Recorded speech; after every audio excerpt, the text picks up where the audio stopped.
Assalamualaikum warahmatullahi wabarakatuh. Halo teman-teman semuanya, selamat datang kembali di podcast Combat Justisia volume kedua tahun 2025. Nah, dengan saya Hijratul Karimah Syahira selaku moderator juga nih pada hari ini yang akan membersamai acara podcast kita hari ini. Dan bersama rekan saya. Perkenalkan, nama saya Muzadi Ali Syafi, mahasiswa hukum angkatan tahun 2024 yang kali ini juga akan menjadi moderator dan membersamai rekan saya itu Rima. Nah, teman-teman semuanya, pada podcast kali ini nih, kita akan membawa dan juga membahas kembali hal-hal yang tentunya sangat insightful bagi mahasiswa-mahasiswa hukum di luar sana, tentunya yang ingin meniti karir mereka. Salah satu antaranya adalah seperti publikasi ilmiah ataupun kepenulisan ilmiah, dan juga pendidikan di kancah internasional untuk menjadi akademisi nantinya. Nah, langsung saja nih kita sapa narasumber keren dan luar biasa kita yang sudah hadir juga di ruangan ini nih. Ada Bapak Muhammad Ihsan Alia, SHLLM. Selamat datang di podcast Combat Justice ya, Halo, Bapak. ya, salam kenal teman-teman. Nah, jadi teman-teman semua, Pak Ihsan sendiri merupakan dosen Fakultas Hukum di Universitas Andalas dengan Departemen Hukum Perdata. Beliau juga pernah menempuh pendidikan di luar negeri, yaitu University of Glasgow di Inggris, dan juga merupakan peneliti senior di Pusat Studi Konstitusi Fakultas Hukum Universitas Andalas. Nah, jadi Bapak, pada kali ini kita akan membahas nih topik kita mengenai kepenulisan ilmiah, menempuh pendidikan di luar negeri, serta menjadi akademisi di masa kini, yang tentunya akan menjadi bekal dan juga pesan, serta informasi bagi teman-teman Fakultas Hukum di luar sana, entah itu dari Fakultas Hukum Universitas Andalas, atau lainnya nih Pak. Karena ini juga bermanfaat tentunya, dan juga dapat menjadi suatu beban, suatu bekal yang akan dijadikan langkah dan juga pengalaman yang berharga nantinya nih Pak. Nah, mungkin sebelum kita mulai lebih lanjut nih Pak mengenai topik kita kali ini, nah mungkin kami teman-teman ingin mengetahui nih Pak, apa sih yang membuat alasan Bapak untuk akhirnya berkiprah di dunia akademisi sehingga memutuskan untuk menjadi dosen Fakultas Hukum nih Pak? Baik, tentu ceritanya lagi-lagi soal sejarah hidup saya sendiri ya. Ini sejarah yang cukup panjang. Saya ceritakan kepada teman-teman tentu menjadi mungkin bisa menjadi pelajaran atau bisa menjadi panduan mungkin dalam mempertimbangkan karir ke depan. Basic saya sebenarnya ketika saya menempuh sekolah menengah awal ya, sekolah menengah akhir, SMA dan SMP itu sebenarnya saya lebih basicnya adalah eksak atau science ya. Background saya adalah kimia sebenarnya. Jadi di awal-awal perkuliahan saya nggak kepikiran di awal-awal mencari kampus gitu ya, nggak pernah kepikiran untuk masuk ke Fakultas Hukum. Dan Fakultas Hukum ini adalah pilihan ketiga. Nah, saya rasa juga teman-teman yang lain juga banyak mengalami problem yang sama ya, di mana Fakultas Hukum itu menjadi the last resort gitu ya, pilihan terakhir kalau nggak dapat di kampus yang diinginkan, akhirnya masuk ke Fakultas Hukum. Nah, long story short-nya adalah ya setelah saya masuk ke Fakultas Hukum, saya bertemu dengan orang-orang luar biasa, dosen-dosen yang luar biasa, yang kadang merubah paradigma kita soal kehidupan. Misalnya bagaimana kehidupan itu tidak dinilai dengan harga, tidak dinilai dengan angka, tapi dinilai dengan value, dinilai dengan sebuah nilai dan esensi yang didapatkan ketika kita menempuh sebuah kegiatan ataupun karir dalam kehidupan ya. Nah, selama berkuliah di Fakultas Hukum, saya menemukan jati diri saya yang selama ini saya nggak kira saya punya kemampuan itu. Bahwa saya pada awalnya bisa dibilang sebagai anak yang cukup introvert ya. Maksudnya nggak begitu suka berkomunikasi, nggak begitu suka berdebat gitu. Nah, setelah saya masuk di komunitas debat dan penulisan hukum ya di Combat Justisia, hobi itu muncul dengan sendirinya. Nah, akhirnya hobi dalam mempertanyakan sebuah premis, mempertanyakan sebuah diskursus itu menjadi hal yang terus berkembang seiring dengan aktivitas saya di Combat. Akhirnya saya pernah mengikuti juga beberapa perlombaan bersama dengan teman-teman Combat. Dan selepas saya menyelesaikan studi, kok jadinya Fakultas Hukum itu menjadi seperti lebih homey ya, saya kira. Dan lebih cocok dengan pola pemikiran saya sendiri. Sehingga akhirnya ya saya putuskan memang dunia karir di bidang hukum akan saya tempuh. Nah, pertanyaan kemudian adalah karirnya bidang hukum ini kan banyak sekali ya. Ada praktisi, ada akademisi, dan lain sebagainya. Kenapa memilih dunia akademisi? Nah, saya melihat kalau memang lagi-lagi kita tidak mengejar value, tidak mengejar tidak mengejar price gitu ya, tidak mengejar suatu nilai angka-angka, maka akademisi itu punya keseimbangan di antara keduanya. Dunianya pun insya Allah dapat gitu ya, akhiratnya pun dengan sharing dengan adik-adik yang mendapatkan keilmuan dari diri kita juga akan mendapatkan semacam manfaat juga. Nah, akhirnya saya pikir dunia akademisi ini lebih cocok dengan diri saya. Dan terakhir memang saya mengira banyak teman-teman yang punya potensi luar biasa, punya wawasan hukum yang luar biasa, critical thinking-nya luar biasa, namun memandang agak sedikit skeptik dunia akademisi, karena nggak melihat bahwa karir sebagai seorang pendidik itu menjadi karir yang bisa menjanjikan gitu. Nah, makanya kemudian saya merasa saya perlu mengisi gap itu. Nah, itulah kira-kira alasannya kenapa saya memilih karir akademisi tadi dan Rima. Berarti banyak juga ya Pak, bagaimana proses dari awal, waktu menempuh pendidikan sebelum di perguruan tinggi, sampai akhirnya bisa menjadi akademisi. Dan tentunya Bapak sudah melihat banyak sekali informasi-informasi, tokoh-tokoh yang ditemui, sehingga bisa membentuk dan juga menjadikan diri Bapak yang saat ini sudah menjadi akademisi di Fakultas Hukum. Nah, tentunya waktu Bapak sendiri sebagai mahasiswa juga sudah mengetahui bagaimana budaya menjadi mahasiswa di zaman Bapak, bagaimana berkompetisi, bagaimana cara membangun diri dan juga mempersiapkan diri sebagai mahasiswa tentunya, karena Bapak sendiri juga dulu pernah menjadi mahasiswa. Nah, berdasarkan sudut pandang Bapak nih yang sudah pernah menjadi mahasiswa hukum yang sekarang saat ini menjadi akademisi, apa sih menjadi perbedaan secara signifikan menjadi mahasiswa hukum di zaman Bapak menjadi mahasiswa dan mahasiswa hukum di saat ini, Pak, yang sudah ada perkembangan era digital tentunya? Oke. Pertama, perbedaannya tentu sangat besar sekali, baik dari sisi subjek, pelakunya, teman-teman mahasiswanya, karakternya, ataupun fasilitas dan objek yang menjadi objek studinya gitu. Pertama dari sisi subjek sendiri. Di era saya itu di tahun 2010 2012 subjek hukum mahasiswa yang masuk ke Fakultas Hukum itu saya kira kebanyakan adalah orang yang memang persentase yang benar-benar pengen jadi orang hukum itu saya kira sangat kecil ya.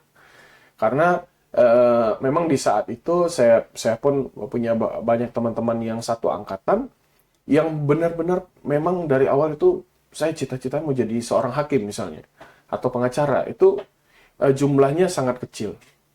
Kebanyakan adalah orang yang memang background-nya kuliahnya sosial, pengen kuliah sosial, dan salah satu yang terbaik di Universitas Andalas itu adalah Fakultas Hukum.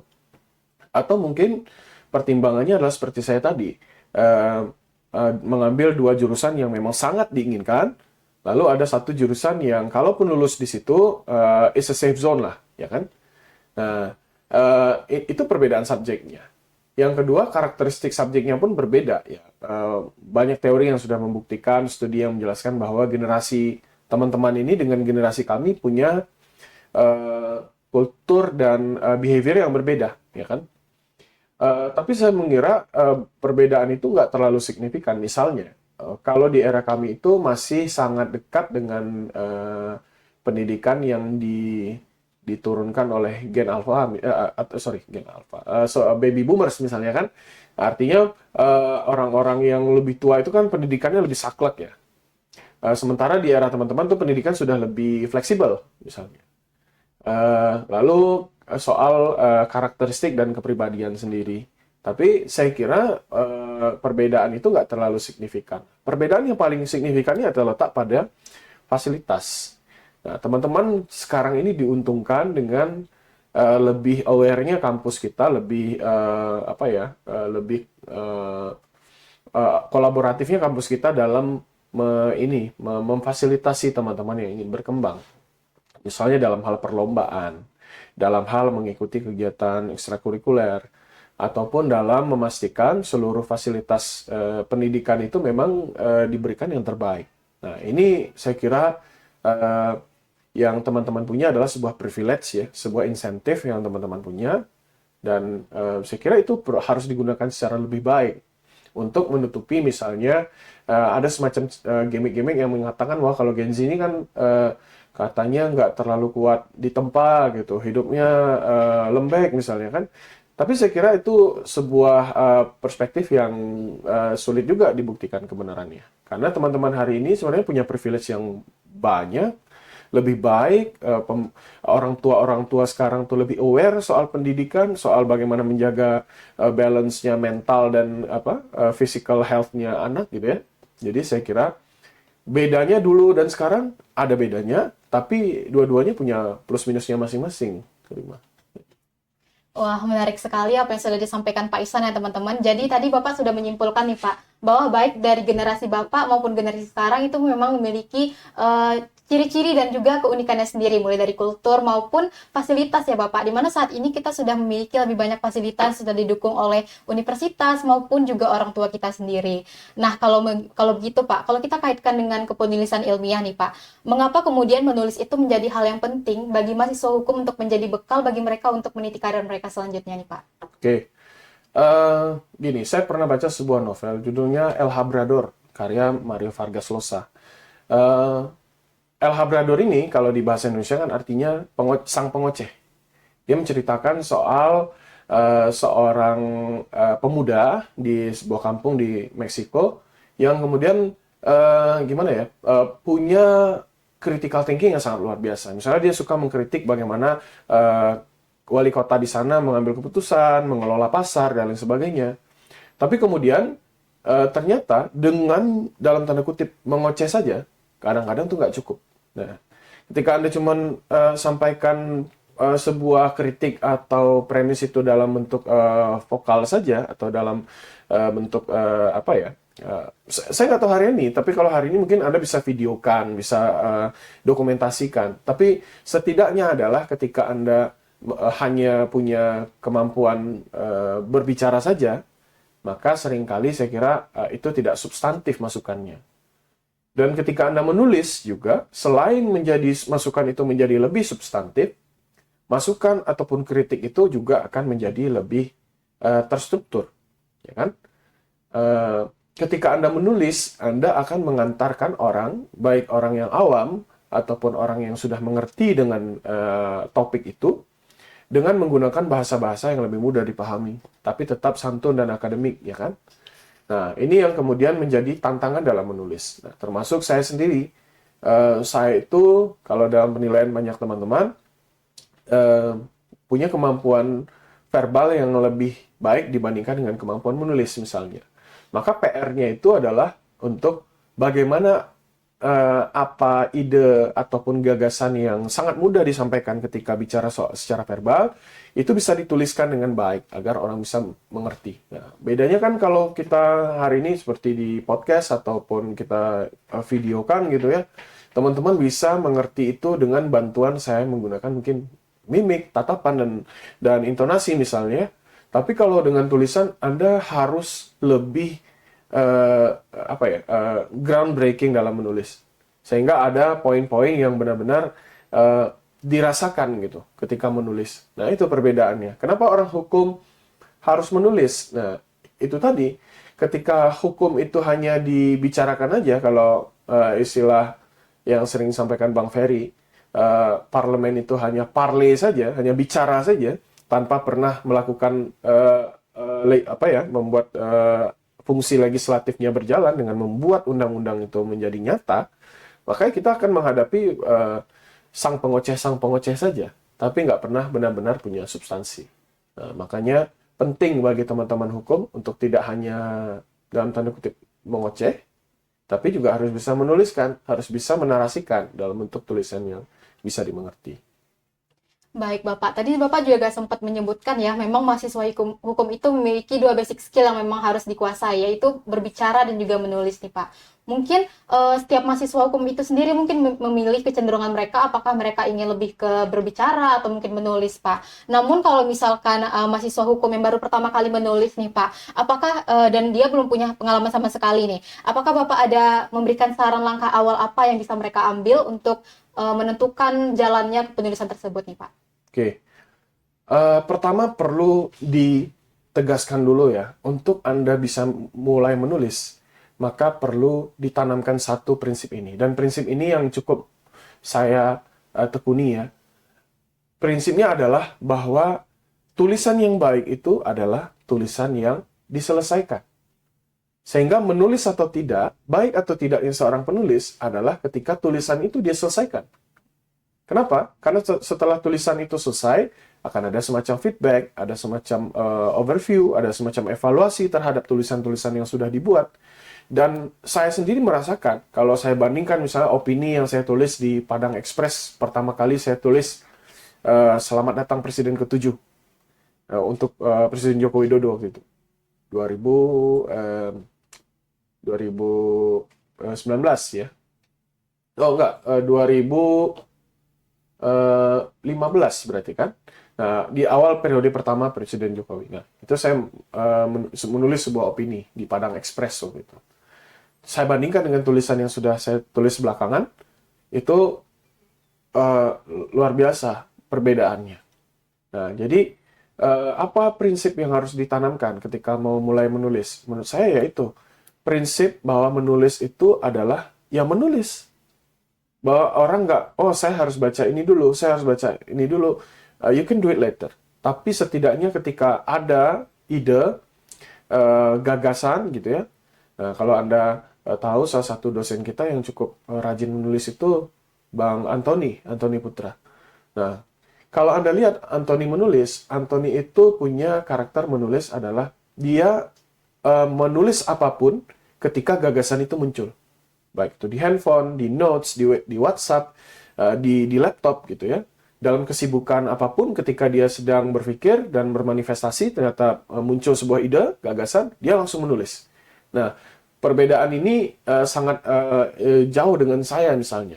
Kalau saya masih sulit untuk bisa membagi pemikiran seperti itu. Nah, maka masukan paling utama yang ingin saya berikan pada teman-teman yang ingin belajar menulis adalah memang belajarnya harus dimulai dengan membiasakan dulu menulis itu. Nah, baru kemudian setelah tulisan itu dibaca, ditulis, outline-nya kelihatan, Anda perlu menambah jumlah literasinya. Nah, kadang-kadang kalau kita sebagai seorang akademisi hukum, kita butuh pendekatan yang seimbang dalam menulis, baik dari aspek fiksi ataupun non-fiksinya. Jadi kalau Anda cuma membaca biasanya buku Hukum Kepailitan Ridwan Syarani misalnya, atau buku Hukum Acara Perdata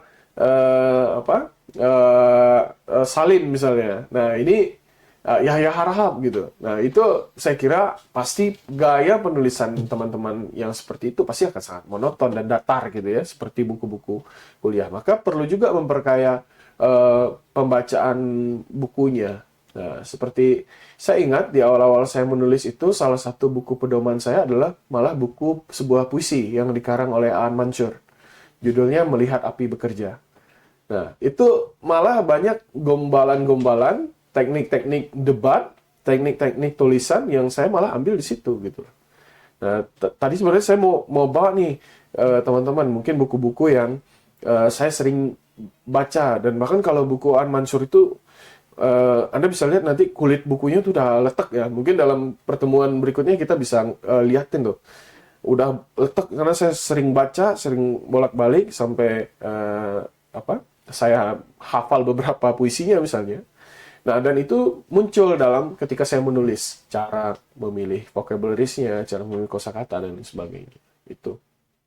Wah, menarik sekali. Tadi Bapak sempat menyampaikan sebuah prinsip ketika kita menulis itu harus kita selesaikan ya, Pak. Itu adalah sebuah contoh nyata ketika kita menjadi strict kepada diri kita sendiri ya, Pak, di mana sebuah kebiasaan itu akan menjadi kebiasaan apabila kita itu memaksakan diri kita dan menganggap kegiatan itu positif. Yeah. Nah, setelah kita melalui berbagai kepenulisan tadi nih, Pak, biasanya itu adalah bagian revisi dan juga memperbaiki hal-hal yang memang ada beberapa kesalahan. Nah, sekiranya langkah seperti apa nih Pak yang Bapak sarankan agar selama merevisi ataupun selama menulis itu kecil nih Pak untuk meminimalisir kesalahan-kesalahan yang mungkin akan terjadi, dan kesalahan hal-hal seperti apa yang sering disalahpahami oleh mahasiswa ketika menulis, Pak? Oke. Ketika mahasiswa menulis ataupun teman-teman yang masih di dunia akademik menulis, seringkali penggunaan pilihan kosakata, ya kan? Menulis itu berbeda dengan ketika Anda bicara seperti dalam podcast seperti ini. maka gayanya agak lebih sedikit casual misalnya. Tapi ketika Anda menulis, Anda perlu perhatikan, apalagi kalau kemudian tulisan itu ingin diterbitkan dalam koran-koran nasional misalnya. Maka mereka sangat concern soal misalnya penggunaan EYD yang baik, lalu penggunaan tanda baca dan tanda-tanda yang baik dalam menulis gitu ya. Lalu apalagi kalau dalam menulis misalnya tugas akhir gitu ya. Maka yang perlu diperhatikan adalah pertama tentu outline atau struktur berpikirnya harus terlebih dahulu runut dalam membahas sebuah isu atau sebuah premis. Nah, kalau Anda lihat ya, ketika kita menulis juga perbedaannya dengan orang hukum dengan orang major lain apa? Bahwa ketika kita menulis, kita sudah menyepakati sebuah, menurut saya, sebuah binding morality yang mau kita angkat dalam tulisan. Misalnya, ketika kita menulis soal pemberantasan korupsi misalnya, maka sudah ada binding morals yang kita pengen promosikan di dalam tulisan itu. Maka itu harus muncul dalam outline yang teman-teman buat. Ketika menulis sebuah tulisan, biasakan juga untuk dimulai dengan membuat kerangkanya dulu. Jangan langsung misalnya langsung bikin latar belakangnya gitu ya. Tapi coba dibikin mind map-nya dulu. Seperti apa tulisan ini yang mau dicapai apa, sehingga ketika mind map itu sudah dibuat, kelihatan mana teori-teori, mana pembahasan-pembahasan yang perlu ada dalam tulisan, ya kan? Dan berikutnya tentu harus tadi ya menuntaskan dan tekun setelah tulisan itu selesai untuk dibaca lagi, dan bahkan mungkin bisa aja minta peer review sama teman-teman sesama penulis atau sesama mahasiswa yang sudah hobi menulis juga, atau mungkin bisa minta peer review dengan rekan-rekan dosen misalnya kan, itu bisa saja dilakukan. Tapi prinsipnya adalah ketika Anda menulis itu, proses koreksi itu juga akan mengkoreksi bagaimana Anda memahami cara menulis, ya kan? Ketika Anda mengkoreksi itu, next time berikutnya Anda ingat bahwa di tulisan saya yang dulu, saya punya kesalahan itu di sini. Saya menulis mungkin menggunakan EYD yang tidak benar, atau menulis dengan outline atau flow yang kurang mengalir misalnya. Nah, maka di tulisan berikutnya pasti Anda akan menulis dengan lebih baik. Maka poinnya adalah ketika orang menulis, pastilah tulisannya yang awal dengan tulisan berikutnya selalu lebih baik. Nah, itu yang perlu dikembangkan. Kalau Anda lihat teman-teman dosen yang atau penulis-penulis yang handal, kalau Anda baca tulisan pertama dengan tulisan terakhir, pasti tulisannya menjadi semakin dan semakin lebih baik gitu. Wah, jadi memang ya Pak, kalau misal kita dalam menulis ini, prosesnya panjang sekali dari awal sampai akhir. Bagaimana dari cara mereka menyusun gaya kepenulisan, apa yang gagasan yang ingin mereka lampirkan dalam suatu produk karya tulis. Nah, seperti Bapak sebutkan sebelumnya, kalau misal kita dalam menulis ini sering sekali mengoreksi bagaimana produk tulisan kita dari awal hingga akhir. Nah, berarti menulis ini tidak terpisahkan dengan namanya membaca nih, Pak. Nah, sebagai mahasiswa Fakultas Hukum, memang kita sangat terikat sekali membaca peraturan perundang-undangan, naskah akademik, atau bahkan jurnal-jurnal ilmiah berdasarkan penelitian-penelitian hukum yang ada. Nah, tetapi Pak, kalau misal kita membaca langsung produk ilmiah, itu seperti Bapak sebutkan sebelumnya, kadang itu bahasanya terkesan kaku dan monoton. Memang lebih terstruktur, tapi kadang ada unsur-unsur yang sulit dipahami oleh mungkin mahasiswa baru atau bahkan mahasiswa yang sudah berada di tahun kedua, karena mereka memang masih belum familiar nih Pak dengan gaya kepenulisan struktur yang kaku yang tersebut. Dan juga kata-kata yang sifatnya masih sangat ilmiah lah, yang kami sendiri masih berusaha beradaptasi. Nah, berarti Pak, kalau misal kita nih sebagai mahasiswa hukum, khususnya mungkin mahasiswa baru ya, yang baru terjun ke bidang ini, bagaimana sih Pak membangun budaya membaca yang baik, sehingga budaya membaca dengan meningkatkan literasi tersebut bisa menjadi bekal, sehingga entah itu menyiapkan tugas akhir, produk penulisan ilmiah, atau bahkan menulis suatu buku misalnya, buku sastra seperti tersebut, mereka bisa menuangkan gagasan mereka dalam bentuk tulisan, tapi diawali dengan membaca nih Pak. Oke.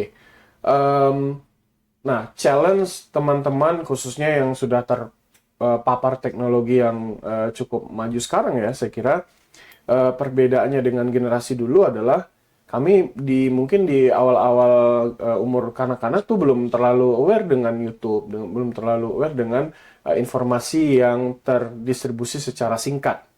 Nah, kalau hari ini kan teman-teman kebanyakan informasi itu terkirimkan secara singkat, sehingga budaya membaca menjadi kurang relevan lagi kan, karena mungkin membutuhkan waktu yang lama dan proses menuntaskan satu ide dan satu tadi misalnya binding morality yang ingin disampaikan itu butuh waktu yang panjang. Nah, menurut saya ya memang budaya membaca ini harus terus dikembangkan karena sulit untuk orang bisa mengerti sebuah permasalahan secara mendalam kalau dia tidak benar-benar membaca secara tuntas apa yang ingin disampaikan gitu ya. Kalau Anda melihat orang-orang yang secara verbalnya baik, secara penulisannya baik, sudah bisa dipastikan orang itu adalah orang yang juga budaya literasinya sangat baik. Jadi, membaca poinnya adalah untuk menjadikan tulisan Anda itu menjadi realistis, up to date, dan memang memiliki kedalaman makna. Nah, kalau Anda hanya menulis dengan asumsi, menulis dengan critical thinking saja, ada bagian-bagian tertentu, khususnya soal doktrin, soal pemahaman teoritis yang mungkin saja teman-teman belum bisa menjelaskan secara tuntas karena belum pernah membaca, gitu ya, atau kurang membaca. Jadi ini juga sebenarnya motivasi tidak hanya terhadap teman-teman mungkin yang ada di ruangan ini atau para penonton saja, termasuk terhadap diri saya sendiri juga. Karena budaya membaca itu sangat sulit hari ini untuk dikembangkan di tengah gempuran informasi yang berputar secara lebih cepat. Hari ini Anda bisa mengkonsumsi ribuan, bahkan mungkin ratusan ribu informasi dalam satu hari, dan mungkin kehilangan waktu untuk settle down gitu ya, membaca, kembali grounding kepada bacaan-bacaan yang mungkin punya perspektif yang bisa lebih menggugah. Dalam pertemuan yang lain, saya pernah menyatakan bahwa esensi orang ketika dia bekerja atau menulis atau meneliti sendirian, atau dengan menggunakan alat bantu berupa misalnya hari ini teman-teman punya AI gitu ya, punya artificial intelligence, generative AI yang bisa membantu untuk menarasikan sebuah ide. Perbedaannya dengan ketika Anda menulis sendiri adalah adanya suatu momen di mana Anda mungkin tergugah. Nah, ini saya sampaikan dalam sebuah podcast, itu seminar ya, dalam sebuah seminar bersama teman-teman Kombat juga. Bahwa ada sebuah kejadian yang disebut sebagai Eureka Moments, kalau Anda tahu, ditemukan oleh Archimedes. Ketika Archimedes menguji teorinya soal volume air, apakah ketika kita masuk ke dalam sebuah wadah yang berisikan air, volume air yang tumpah itu sama dengan volume tubuh kita. Nah, ini ketika dia membuktikan bahwa volumenya ternyata sama, dia berteriak dengan bahasa Yunani mengatakan Eureka, saya temukan, gitu, I found it, gitu. Nah, ketika Anda membaca dengan baik, menulis dengan baik, dan lakukan sendiri proses yang berkepanjangan itu, maka Anda akan mengalami itu. Anda akan tergugah, misalnya kalau membaca tulisannya How Democracy Die, misalnya David Ziblatt itu, Anda akan tergugah dengan bagaimana ternyata, oh sama ya, Amerika itu mengalami kematian demokrasi yang sama seperti yang terjadi di Indonesia misalnya. Nah, itu poin saya. Kenapa harus membaca? Karena Anda harus mencari momen itu untuk bisa membuat tulisan dan mengerti sebuah premis dengan baik. Baik, Pak. Jadi memang membaca ini prosesnya berkepanjangan, namun memang dia berkelanjutan. Apakah itu akan kita gunakan untuk menghasilkan produk tulisan, atau misal kita memahami informasi melalui sudut pandang yang lain, karena kan tulisan itu kadang merupakan suatu media komunikasi antara si penulis dengan si pembaca. Yeah. Nah, tentunya dengan membaca dan menulis dengan menjadi hal yang tidak terpisahkan ini menjadi hal yang bermanfaat nih, Pak. Nah, Bapak sendiri sudah menempuh perjalanan dan juga pendidikan di luar negeri dengan bekal-bekal tersebut. Nah, bagaimana sih bisa Bapak ceritakan bagaimana langkah awal Bapak bisa menempuh pendidikan ke luar negeri nih, Pak? Oke. Setelah saya menyelesaikan studi S1 di Universitas Andalas, saya punya target yang memang dari awal sudah saya pasang, bahwa balik lagi ketika sejarah saya masuk ke Fakultas Hukum, eh, saya bersekolah itu di SMA yang cukup favorit ya di Kota Bukit Tinggi. Sehingga ketika saya lulus di Andalas, saya sedikit merasa insecure. Saya nggak tahu apakah mungkin saya sedikit kurang bersyukur, ya kan? Tapi setidaknya di saat itu yang saya rasakan. Saya merasa sedikit insecure karena merasa seharusnya saya bisa lebih baik, nggak di UNAN nih harusnya. Dan saya yakin teman-teman banyak yang merasakan itu. Kenapa saya di UNAN? Teman-teman saya yang waktu SMA nggak sepintar saya kok bisa di UI atau bisa di ITB misalnya. Nah, maka saya ingin pasang sebuah niat setelah saya positif untuk berkuliah sampai selesai di UNAN. Maka niat yang saya pasang adalah ini adalah milestone pertama, ya kan? Milestone pertamanya adalah saya selesai dulu dengan baik, dengan nilai yang memuaskan, dengan tetap menyeimbangkan dengan kegiatan-kegiatan yang lain. Di semester ketiga itu saya langsung bergabung di Pusako, jadi pemagang lah di sana, ya, jadi intern. Nah, selama dari 2013 sampai saya selesai di 2016, itu memang saya nikmati dunia perkuliahan itu dengan lebih banyak berkegiatan di Pusako dibandingkan pergaulan saya dengan teman-teman.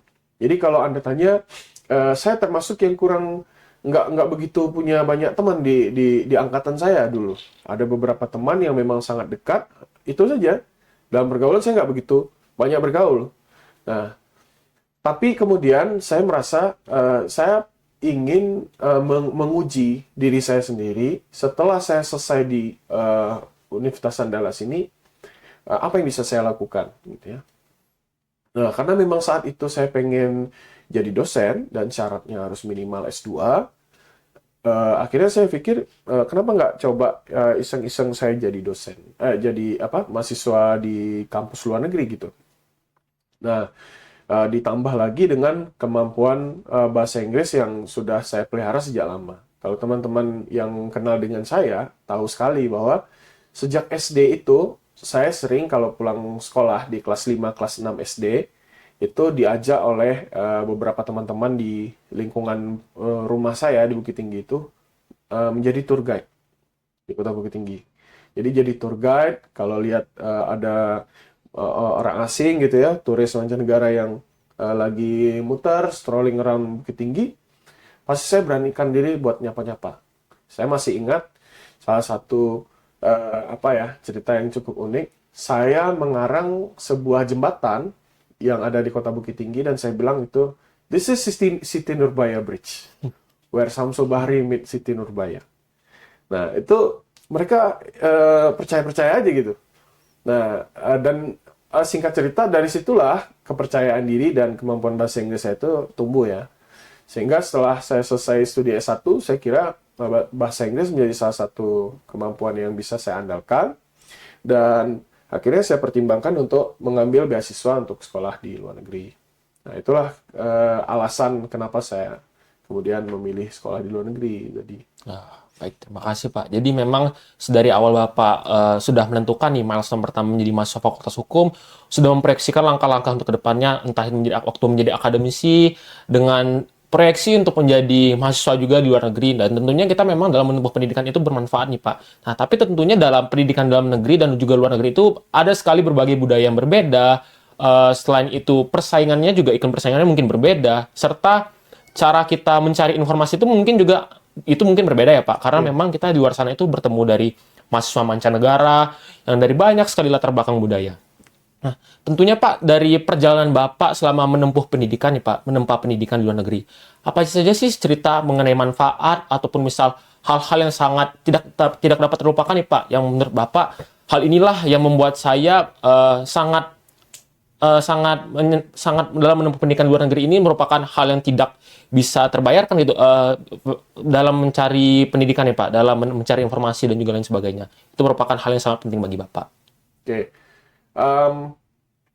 Yang pertama yang berubah dari paradigma setelah saya kuliah di luar negeri adalah, kalau Anda lihat teman-teman kita mahasiswa luar negeri, mahasiswa asing itu, perbedaannya dengan kita mahasiswa Indonesia adalah kita biasa berada di level yang mild atau mencari jalur tengah ya, nggak terlalu sibuk, nggak terlalu serius, nggak juga terlalu main-main gitu loh. Nah, itu kondisi ideal pada para mahasiswa Indonesia pada umumnya. Jadi semuanya ya ditempuh secara apa ya, secara gitu-gitu aja gitu. Nah, kalau kita lihat teman-teman yang kuliah misalnya di ITB atau kedokteran, jurusan-jurusan ataupun kampus-kampus top Indonesia misalnya, mereka kan punya ini ya, fighting willingness yang lebih tinggi gitu ya.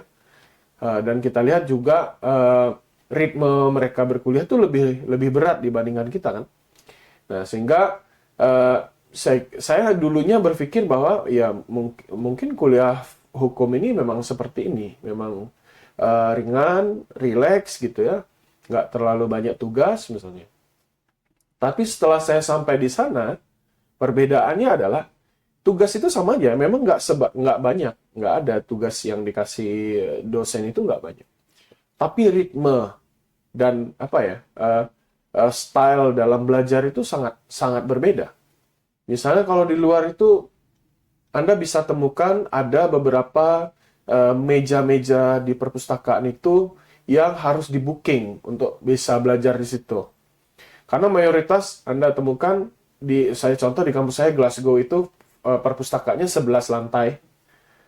Tapi kalau Anda datang di waktu-waktu rush hour, di waktu UAS atau di waktu lagi akan tugas akhir, akan sangat sulit untuk bisa dapat meja aja buat belajar, itu sangat sulit. Akhirnya ada orang yang ngambil buku di perpus, tapi belajarnya terpaksa harus lesehan atau mungkin di lantai kantin gitu ya, atau di meja kantin misalnya. Dan untuk belajar di perpus itu sulit. Jadi yang pertama saya lihat adalah orang mahasiswa asing itu terdidik untuk bekerja pada saat waktu bekerja dan benar-benar bermain pada saat waktu bermain. Jadi kalau saya punya teman dekat ya satu bangku dengan saya, namanya Julian, mahasiswa dari Jerman. Dia adalah mahasiswa Jerman keturunan imigran Somalia. Jadi dia berkulit gelap gitu ya, tapi warga negara Jerman.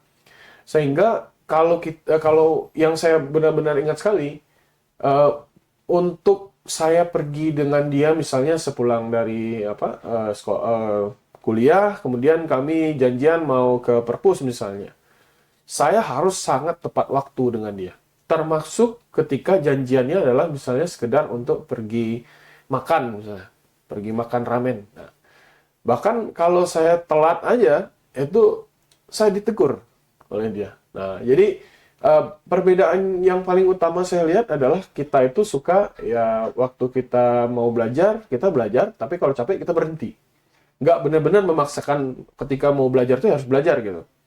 Dan ketika kita ada waktu untuk rileks, karena waktu kita belajar itu kita nggak maksimal, waktu rileks dan waktu istirahat itu terpakai untuk belajar. Karena pekerjaannya belum selesai, ya kan? Maka time management itu yang paling utama saya pelajari di sana. Benar-benar esensi time management itu adalah bersantai ketika benar-benar saatnya harus bersantai, beristirahat, dan benar-benar menyiapkan tenaga ketika waktunya bekerja, benar-benar bekerja full power, non-stop, sampai dengan pekerjaan itu selesai. Itu yang paling utama perbedaannya. Nah, value yang lain adalah kecintaan terhadap bangsa kita itu, negara kita itu tumbuh. Nah, hari ini kita berhadapan dengan tren ya, questioning nationalism itu ketika ada orang-orang yang bilang pergi aja dulu, meninggalkan negara sampai negara ini lebih baik gitu ya. Saya yakin mayoritas yang ngomong seperti itu adalah orang yang mungkin hanya liburan atau berkuliah saja di luar negeri dalam waktu yang singkat. Tapi kalau yang benar-benar berkuliah, bekerja, menikmati bagaimana di luar negeri, saya nggak yakin mereka akan ngomong seperti itu. Atau mungkin ada maksudnya sebenarnya ngomong seperti itu. Sebab kecintaan terhadap bangsa kita itu memang muncul ketika kita jauh. Nah, termasuk dengan kecintaan dengan barang-barang yang lain, hal-hal yang lain. terhadap pasangan, terhadap barang yang kita sukai, kecintaan itu akan muncul, akan kita bisa uji ketika barang, orang, ataupun benda itu jauh dari kita. Nah, saya pun merasakan itu setelah saya di luar negeri. Saya sempat menjadi peneliti magang juga di Glasgow Center for International Law Studies. Kami meneliti beberapa FDI, Foreign Direct Investment, pembangunan-pembangunan fasilitas umum di berbagai belahan dunia. Salah satunya waktu itu yang sedang kami pelajari adalah pendirian PLTA di Slovakia dan Romania. Oke. Nah, yang setelah saya selesai riset di sana, mereka menawarkan untuk setelah selesai studi ini menjadi periset tetap. Dengan waktu itu, ya kalau kita berhitung soal gaji dan pendapatan, sebenarnya pendapatannya sudah luar biasa. Tapi karena saya pikir nasionalisme itu memang sangat terasa tumbuh saat saya jauh dari Indonesia ya, saya bulatkan tekad bahwa saya mau pulang. Saya mau pulang, mungkin berkarir sebagai seorang dosen di Andalas, sambil mengembangkan hobi-hobi saya yang lain, yang mungkin bisa menjadi sumber keuangan yang lain juga. Misalnya saya hobi ngulik soal AutoCAD, soal arsitektur. Hari ini juga sambil saya jadi dosen, saya juga ngulik-ngulik soal arsitektur, soal konstruksi misalnya. Nah, ini kan hobi yang juga mendatangkan keuntungan. Nah, dan hobi-hobi lain. Tapi pada prinsipnya yang saya pelajari, poin kedua yang saya pelajari ketika saya kuliah di luar negeri adalah seberapa benci pun Anda terhadap oknum, terhadap orang yang sedang mengelola negara ini, ketika Anda merasakan peran negara itu, saya kan kuliah dengan beasiswa dari negara ya, dari LPDP. Dan ketika Anda merasakan bagaimana rusaknya bangsa kita ini dan kita perlu hadir untuk melakukan perubahan, maka nasionalisme itu akan muncul. Jadi berkuliah di luar negeri itu seharusnya asumsinya adalah bukan malah membuat orang jadi ingin menetap dan meninggalkan negaranya, tapi harusnya adalah membuat dia punya tekad untuk mungkin hari ini menetap, tapi someday saya harus balik dan bangun bangsa saya. Nah, itu yang menurut saya yang paling besar sekali pengaruhnya. Jadi tidak ada yang lebih bernilai daripada tinggal di negeri sendiri. Daripada menjadi raja di negeri orang, lebih baik menjadi orang biasa tapi di negeri sendiri. Itu poinnya. Wah, ceritanya sangat luar biasa nih Pak. Bagaimana cara Bapak menempuh pendidikan luar negeri? Memang ada nilai-nilai yang mungkin sangat berbeda dengan negara kita, tapi bisa diambil dari negara mereka. Namun pada akhirnya memang apa yang menjadi kecintaan kita lahir dan besar di sini itu memang hal yang sangat tidak terpisahkan dan menjadi hal yang sangat berharga bagi kita. Dan juga seperti Bapak sebutkan sebelumnya bahwa kita menempuh pendidikan di luar negeri, tapi kita memiliki tujuan sebenarnya untuk mengabdi lagi di negara kita, untuk memajukan bangsa, serta mungkin kita bisa membuat efek yang memberikan manfaat berkelanjutan atau bisa menginspirasi banyak orang di negara kita. Nah, tentunya nih Pak, dalam kita mempersiapkan ke luar negeri itu tidaklah hal yang mudah. Kita bersaing juga dengan baik itu dari teman-teman dari dalam negeri, bahkan dalam satu fakultas, dalam satu kampus, atau bahkan kita ingin mencari beasiswa yang lain juga ada peminat-peminat yang banyak. Nah, saran dari Bapak nih Pak, bagaimana sih kami mahasiswa Fakultas Hukum tentunya yang ingin melanjutkan ke luar negeri, bagaimana cara kami mempersiapkan dalam mengolah bekal kami saat ini sehingga kami bisa mampu untuk bersaing dan juga melanjutkan pendidikan ke luar negeri nih Pak? Oke. Pertama tentu mungkin belajar dari pengalaman saya perlu ada milestone-nya harus jelas dulu. Mau kuliah ke luar negeri untuk apa? Kalau untuk sekedar liburan dan bersenang-senang, percaya sama saya, mungkin setelah 2-3 bulan itu tinggal di luar negeri itu udah jadi membosankan. It is a good way to mungkin membuat exposure yang baik di sosial media mungkin untuk Anda update, untuk bikin status gitu ya. Tapi in a real life, 2-3 bulan itu hanya waktu yang maksimal untuk bisa dinikmati tinggal di luar negeri. Setelah itu, Anda akan merasakan Anda adalah the inferiors of the universe gitu loh. Anda jadi orang yang yang nggak begitu berdampak di sana. Jadi akhirnya pengen cepat-cepat pulang dan melanjutkan gitu ya. Kecuali bukan berarti saya skeptis dengan orang-orang yang dapat pekerjaan setelah kuliah di luar negeri. Tapi bagi saya kalau kuliah ke luar negeri itu memang harus pertama jelas milestone-nya apa. Saya pribadi milestone saya adalah memang untuk kembali ke Indonesia. Dan saya kembali itu saya berharap dengan alma mater yang saya bawa ke Andalas, setidaknya teman-teman seperti Rima, Zadi, Lukman, dan Iza mungkin nggak terlalu malu ya kalau punya alma mater Unan, minimal dosennya bukan dosen Unan tok gitu loh. Bukan dosen yang hanya lulusan Unan aja, tapi ada juga dosen-dosen kita yang luar biasa. Misalnya lulusan luar negeri, menulis di media nasional, ada dosen kita yang hari ini jadi komisaris di BUMN misalnya. Artinya yang ingin saya bawa itu impact kepada kampus dan alma mater sendiri. Nah, ngapain kita membesarkan alma mater kampus lain, sementara kita besar dari Green Campus ini kan? Nah, maka yang perlu dipersiapkan adalah itu tadi, milestone jangka panjangnya mau ngapain. Nah, kalau sudah jelas, maka yang perlu dipersiapkan berikutnya adalah administrasinya. Teman-teman yang sekarang di semester akhir banyak sekali yang menghampiri saya, bilang, Pak, saya tolong dibantu, Pak, saya mau sekolah ke luar negeri, misalnya. Pertanyaan pertama saya adalah, kamu sudah selesai belum? Kalau dia belum selesai, maka saya langsung bilang, selesaikan dulu. Kalau sudah selesai, gelar S1-nya baru dipersiapkan. Karena untuk menempuh gelar S2 itu nggak sama seperti Anda S1 ke luar negeri. Kalau Anda S1 ke luar negeri, biasanya dari teman-teman kelas 2 atau kelas 3, udah mulai itu persiapan ya. Kalau mau sekolah di Jerman, udah mulai belajar bahasa Jerman, udah mulai les, udah mulai segala macam. Tapi kalau Anda S2, bahkan menjelang Anda S2 pun Anda bisa bekerja dulu. Ya kan? Jadi, sekolah ke luar negeri itu yang saya tanamkan kepada teman-teman, jangan menjadi alat untuk sekedar berlibur, kepuasan sesaat misalnya, impresi terhadap orang lain gitu. Tapi kuliah ke luar negeri itu pertama adalah a wasting time ketika tidak jelas milestone-nya, tujuannya. Saya kenal banyak sekali teman-teman saya yang kuliah di luar negeri, tapi sampai di Indonesia nggak tahu mau ngapain. Nah, itu adalah orang yang kuliah ke luar negerinya benar-benar karena ego ingin kuliah di luar negeri aja, ingin teman-temannya lihat dia sekolah di luar negeri. Tapi setelah dia sekolah di luar negeri, challenge paling utama dari orang yang ijazah luar negeri adalah untuk adaptasi lagi tuh dengan culture, dengan perkembangan Indonesia, dengan pola pemikiran Indonesia yang kadang-kadang di dunia kerja pun menjadi skeptis untuk merekrut Anda.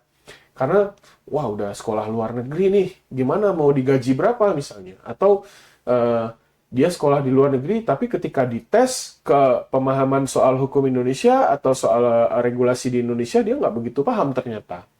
Nah, jadi yang kedua itu ya perlu ditegaskan dulu, mau ngapain sih ketika sekolah? Nah, administrasinya berupa apa? Ketika Anda selesai, maka sudah ada ijazah, yang perlu disiapkan, misalnya punya profil yang baik. Profil itu dalam bentuk CV, dalam bentuk personal statement, dalam bentuk resume yang memang terstandar secara internasional, ya kan? Jangan CV-nya masih CV yang berwarna-warni dengan foto, dengan lain sebagainya. Tapi is a professional CV. Nah, teman-teman hari ini sebenarnya sudah dimudahkan dengan adanya platform LinkedIn ya. Nah, bisa belajar di LinkedIn. Bagaimana orang memprofil dirinya dengan baik. Nah, setelah profil itu muncul, maka tentu yang kedua adalah kemampuan. Kalau kemampuan berbahasanya pengen sekolah di Jepang, maka kemampuan bahasa Jepangnya harus sudah minimal sesuai standar. Atau kalau mau berkuliah di Eropa atau di kampus dengan bahasa Inggris, ya bahasa Inggrisnya sudah harus di atas standar. Apalagi dengan hari ini beasiswa lebih semakin kompetitif, syarat bahasa itu jadi semakin lebih tinggi kan. Nah, maka itu perlu juga disiapkan. Berikutnya adalah setelah mempersiapkan administrasi itu perlu melakukan riset. Nah, riset soal apa? Soal kampusnya. Mau kuliah di mana? Kampusnya, kenapa memilih kampus itu? Apa background kampus itu sehingga dia punya inline dengan target kita berikutnya. Jangan kemudian yang penting kuliah di luar negeri, mau di Taiwan, mau di mana, kayak yang penting sekolah di luar negeri. Nah, itu menurut saya adalah lebih kepada ego aja. Dan itu akan menyusahkan Anda nanti ketika Anda selesai, pulang bawa ijazahnya ke Indonesia, orang bingung mau menempatkan Anda di mana gitu. Nah, saya sendiri sebelum saya sekolah ke luar negeri, saya sudah berkomunikasi dengan banyak dosen, bahkan pimpinan kampus waktu itu, Prof. Bushra Zehri, saya sampaikan, Prof, saya mau kuliah ke luar negeri, setelah ini saya mau jadi dosen. Maka supaya saya bisa jadi dosen di sini, apa yang harus saya lakukan? Nah, menurut beliau, salah satunya harus inline antara apa yang saya kaji di S1 dan apa yang mau saya kaji di S2. Jadi kalau mau jadi dosen ya harus jelas. S1-nya misalnya core-nya adalah hukum bisnis, maka S2-nya kalau bisa harus hukum bisnis juga, supaya ada inline dia pemikirannya. Nah, akhirnya saya ambillah hukum bisnis, saya coba riset di mana sih hukum bisnis ini yang terbaik, muncullah dua top tier, karena saya pengen di Eropa ya. Yang pertama muncul adalah Oxford, yang kedua Cambridge. Nah, itu beyond dari kemampuan saya lah saat itu saya pikir. Jadi, saya skip, kira-kira top 10 Eropa dan top 10 Inggris itu apa? Nah, akhirnya mengerucutlah kepada beberapa pilihan. Sambil saya menyiapkan mencari beasiswa, saya udah mulai apply setelah saya selesai itu. Apply ke semua kampus, total saya dapatkan 13 LOA. Nah, sebenarnya itu nggak terlalu impresif juga ya. Karena kalau Anda iseng aja, kirim CV, kirim lamaran, apalagi kampus-kampus Eropa itu kan rata-rata nggak berbayar. Yang berbayar itu malah di Amerika misalnya. Nah, salah satu yang saya dapat tuh Glasgow, Edinburgh, Manchester, Berkeley di Amerika. Tapi oleh LPDP yang di-approve adalah di Glasgow-nya. Nah, akhirnya berangkat ke Glasgow. Ya itu, kurang lebih kalau Anda lihat persiapannya yang berat itu adalah persiapan di bagian pertama itu. Menentukan milestone dan menyiapkan administrasinya. Setelah itu baru meriset dan mencari kampusnya itu setelah kita menjadi memenuhi syarat, itu menjadi pekerjaan yang cukup mudah sebenarnya. Jadi seperti yang Bapak paparkan sebelumnya nih Pak, kalau misal kita dalam menempuh pendidikan luar negeri banyak sekali langkah-langkah persiapannya. Entah itu menentukan bagaimana kampus, negara, serta meriset dari jurusan mahasiswa fakultas hukumnya yang inline terhadap proyeksi kita ke depannya. Tentunya ini juga menjadi pelajaran bagi teman-teman semua ya, bagi mempersiapkan ke luar negeri juga harus mengetahui bahwa misalnya dalam mempersiapkan ke luar negeri terlebih dahulu itu harus mempunyai proyeksi yang jelas. Mungkin bisa Rima tambahkan apa yang ingin ditanyakan? Oke Bapak, tadi sesuai dengan yang Bapak sampaikan bahwa ketika kita ingin mengejar sebuah mimpi kita berkuliah di luar negeri, maka kita harus menentukan dulu nih milestone dan juga memastikan apakah tujuan yang kita ambil itu inline dengan bidang kita sebelumnya. Dan juga seperti yang kita ketahui, sudah Bapak sampaikan juga value-value yang Bapak dapatkan selama berkuliah di luar negeri, seperti time management, dan juga rasa nasionalisme Bapak yang meningkat ketika Bapak berada di luar sana. Nah, cerita Bapak tadi benar-benar membuka wawasan nih bagi kita, Pak. Apalagi pengalaman langsung di luar negeri itu memang atmosfer yang berbeda ya, Pak, dengan akademik di Indonesia. Nah, jika kita tarik dengan kondisi saat ini nih, Pak, dunia akademik sendiri juga mengalami perubahan di mana saat ini sudah ada artificial intelligence, di mana saat ini semua berita ataupun informasi itu bisa kita tangkap dengan cepat, dan hal itu tentu saja berbeda dengan zaman Bapak dulu ya Pak. Nah, sekiranya apakah ada tanggapan dari Bapak nih terkait perubahan zaman saat ini? Apakah itu bisa menjadi sebuah platform atau pijakan nih bagi seorang mahasiswa untuk bisa berkembang lagi, apalagi untuk mencari info-info beasiswa mungkin sekarang lebih banyak ya Pak? Ya. Oke. Dalam konteks artificial intelligence, tentu pendapat orang bisa beragam ya. Saya pribadi punya pendapat begini, bahwa kalau kita bicara AI secara umum, mau atau tidak, menerima atau tidak, kita sudah hidup di era revolusi industri ketiga, di mana teknologi itu sudah mulai menguasai hampir seluruh segmen kehidupan kita kan. Hari ini bagaimana Anda melakukan pembayaran, bahkan misalnya menyusun schedule aja atau mengerjakan tugas-tugas, itu sangat bisa dimudahkan dengan adanya artificial intelligence. Tapi perlu ada disclaimer tentang memahami artificial intelligence ini, khusus dalam hal sosial humaniora.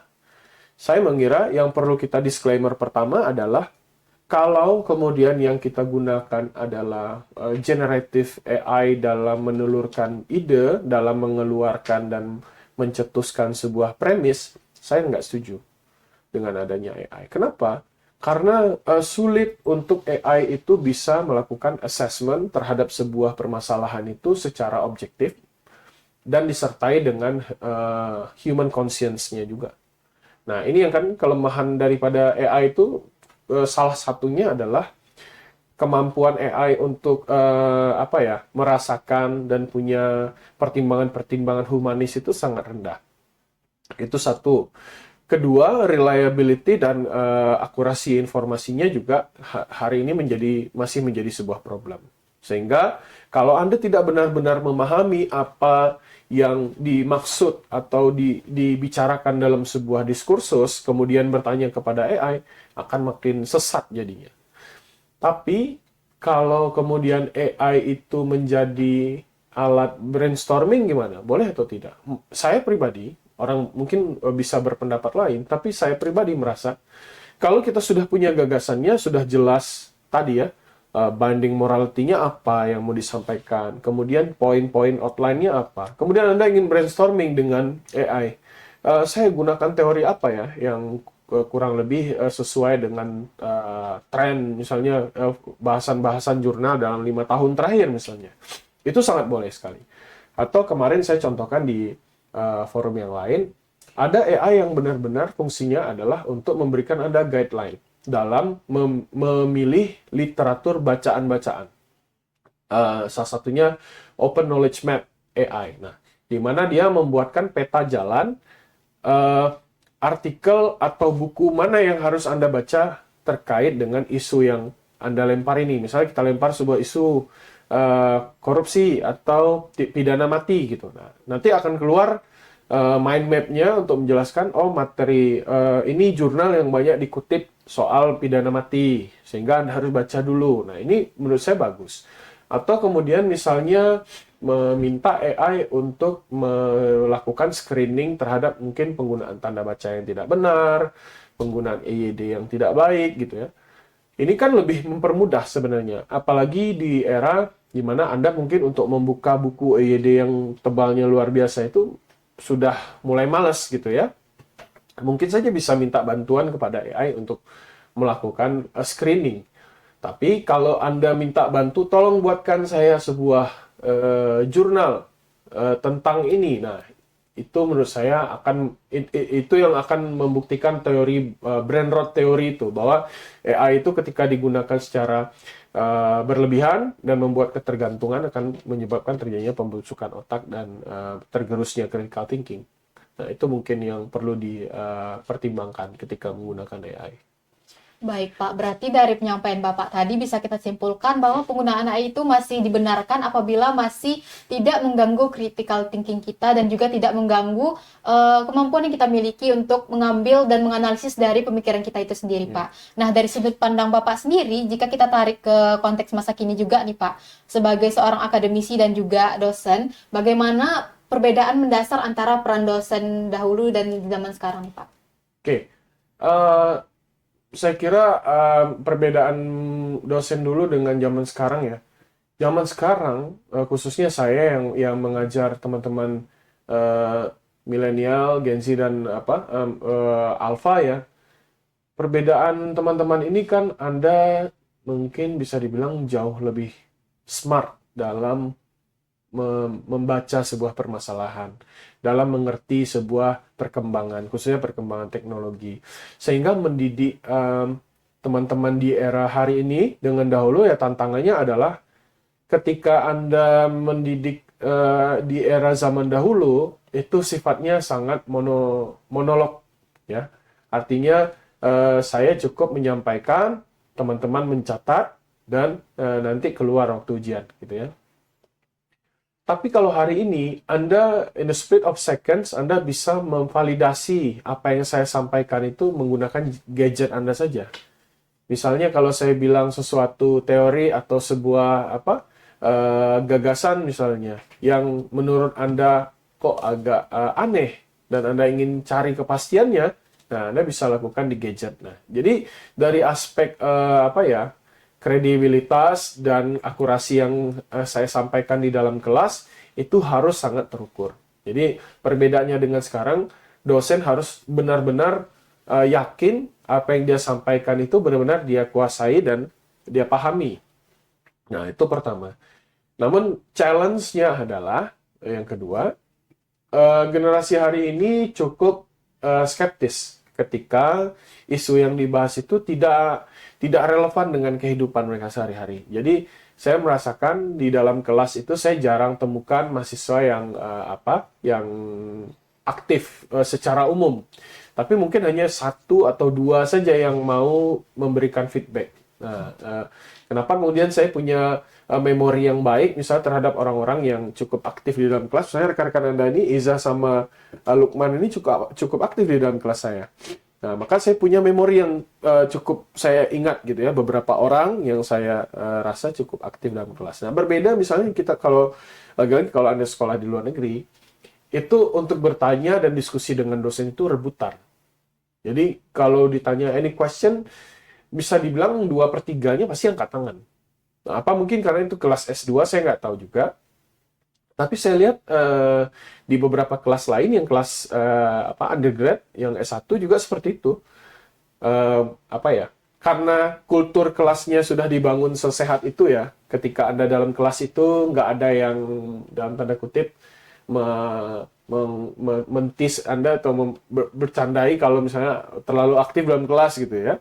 Nah, kalau di luar itu nggak ada yang seperti itu. Jadi, kultur kelasnya terbangun dengan baik. Nah, saya punya PR yang masih belum saya tuntaskan itu di bidang itu. Di dalam kelas saya sering berupaya untuk membangun kultur itu, tapi memang problemnya mungkin dari diri saya sendiri belum punya approach yang sesuai kepada teman-teman, dan dari sisi mahasiswanya juga cukup challenging di sekarang ini, Rima.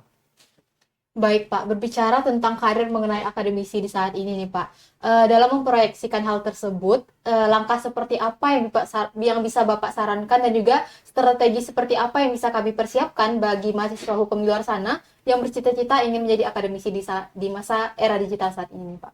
Oke. Menurut saya karir akademisi ini ya karir yang paling nyaman di sisi Anda punya work-life balance yang baik ya. Memang problem hari ini kalau Anda bicara soal apakah dia secara financial dia sudah cukup sufficient, jawaban saya belum.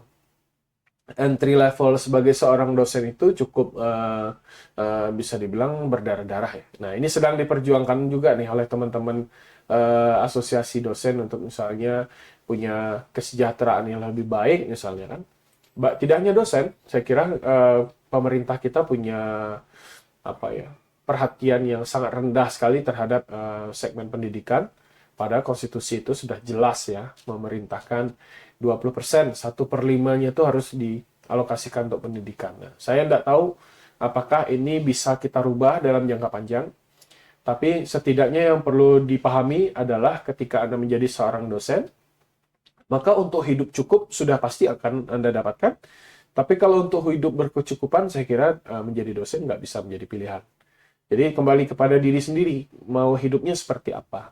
Kalau untuk hidup cukup, tapi punya in the long run, Anda punya, saya ingat ya beberapa dosen yang sangat-sangat dicintai oleh mahasiswanya. Teman-teman sayang sekali nggak ketemu. Salah satunya adalah pensiunan dosen kita, Bapak Ilhamdi Taufik misalnya. Beliau itu kalau di era saya itu sangat dilulukan. Sangat sangat dicintai oleh mahasiswanya, karena beliau punya kepribadian yang dibangun sebagai persona yang hangat, dan menjadi dosen itu memang melakukan transfer of value dan knowledge gitu. Jadi kedekatan dengan teman-teman mahasiswa itu cukup baik, apalagi di saat itu juga belum terlalu santer ya pembicaraan misalnya mengenai kekerasan seksual misalnya. Nah, dan saya kira itu kan menjadi momok juga bagi dosen-dosen untuk agak sedikit menjaga jarak dengan mahasiswa hari ini. Kalau dulu Anda perhatikan, itu agak sedikit lebih fleksibel. Nah, walaupun demikian, saya kira ini hal yang baik, sehingga dosen itu punya circle mahasiswa yang lebih, dalam tanda kutip, terpilih lah. Memang orang-orang yang merasa saya mau dekat dengan bapak atau ibu itu karena beliau smart, beliau pintar gitu ya. Nah, itu circle yang saya mencoba untuk mungkin dibangun sejak sekarang. Beberapa teman-teman di uh, Departemen Perdata itu saya ajak untuk bergabung di sebuah pusat studi misalnya, yang walaupun kemudian pusat studi ini sulit untuk menggerakkan, tapi minimal adalah ketika saya punya mahasiswa yang di sekitar saya itu saya rangkul, ketika dia jadi seseorang, dia tahu bahwa setidaknya saya punya sedikit peran dalam menjadikan dia seperti sekarang ini. Nah, itu pun saya rasakan ketika saya bertemu dengan guru saya. Nah, apalagi ya mungkin untuk yang ingin menjadi seorang dosen, tentu dipersiapkan kemampuan akademiknya, itu sudah pasti ketika menjadi seorang dosen, dan memang harus dibudayakan kecintaan dalam membagikan ilmu dan membagikan informasi kepada orang sekitar. Nah, dosen ini kan punya tridharma pendidikan, ya, bahwa pendidikannya itu tidak hanya pendidikan, tapi juga ada penelitian, ada pengabdian. Nah, di dalam penelitian ada proses penemuan sebuah ide, kritik terhadap kondisi ius constitutum gitu ya, nah, kondisi hari ini gitu loh. Sehingga yang terakhir ada juga pengabdian, turun kepada masyarakat, memberikan wawasan-wawasan keilmuan hukum yang terbaru misalnya. Nah, ini juga harus menjadi hal yang benar-benar dicintai untuk menjadi seorang dosen. Dan yang terakhir, tentu ketika menjadi seorang dosen, yang perlu dipelajari adalah bagaimana proses transfer ilmu itu bisa terjadi secara baik, secara komprehensif kepada para mahasiswa, dan memang mahasiswa itu menangkap apa yang ingin disampaikan dalam materi pembelajaran itu. Itu mungkin modal yang harus disiapkan. Baik, Pak. Setelah semua hal yang kita bahas hari ini, mulai dari latar belakang dan motivasi Bapak, lalu ke penulisan ilmiah, dan juga pendidikan di kancah internasional hingga menjadi akademisi di masa kini nih, Pak. Apakah ada satu pesan utama nih yang Bapak ingin sampaikan ke mahasiswa-mahasiswi Fakultas Hukum di luar sana nih, Pak? Oke, kalau Anda membaca salah satu dioramanya Shakespeare itu yang berjudul Hamlet, salah satunya quotes yang paling menarik itu adalah mengatakan bahwa hidup itu harus dijalani dengan carpe diem. Apa itu carpe diem? Carpe diem itu adalah seizing the moment. Jadi, ketika Anda seizing the moment, menikmati momen-momen, detik demi detik yang Anda lewati itu, yang tumbuh pertama kali apa? Ketika kita menikmati momen itu, tentu adalah pertama adanya rasa bersyukur. Nah, ketika kita bersyukur, ketika kita menikmati momen itu secara detik demi detik, maka kita akan sampai pada suatu stase di mana kita berada pada posisi tasawuf namanya dalam agama Islam. Anda menjalani kehidupan itu dengan sepenuhnya, dengan penuh rasa syukur gitu ya, dengan penuh rasa percaya bahwa Tuhan itu sudah mempersiapkan yang terbaik gitu kan. Nah, dan yang kedua, ini quotes mungkin sudah sangat bosan sekali teman-teman yang sering diskusi dengan saya sampaikan. Ini quotes yang menarik sekali. Saya baca di Bandara Heathrow London itu, ketika kita turun di departure-nya itu akan ada sebuah lukisan besar yang dipatri di lukisan itu, tulisan mengatakan bahwa without commitment